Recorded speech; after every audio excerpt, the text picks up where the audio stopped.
How to prep your inline catch basin for your underground buried downspout system. Make sure to drill some holes in the bottom. After you move all the bulk water, whatever's left after that rain event, you want it to leach into the subsoil. Now, contractors, this is important. You want to drill small holes.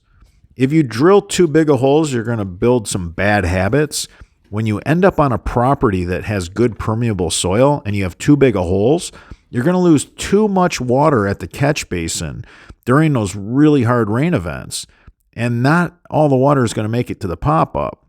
So go with small holes so that you're not losing a lot of water during a torrential rain.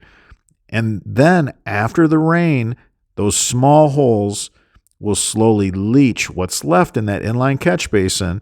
It'll slowly leach into the subsurface soil. If you put a pocket of stone underneath the catch basin, that way, if you're on a clay yard, you don't have these holes pushing right up tight to the clay. It's going to be hard to get that to leach away. Now, if the water can run out of the catch basin into a bed of stone under it, now you're going to have a better chance of leaching that water over a greater area.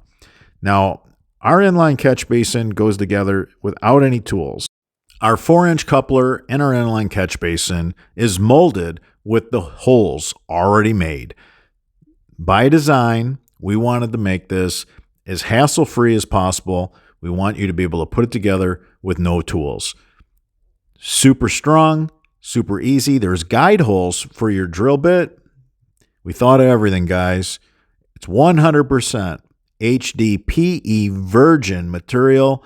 There's not a stronger catch basin on the market, and it has a nice sump. It'll catch 5 to 10 years worth of shingle gravel. If you found this helpful, give us a thumbs up. It supports the channel. And until the next video.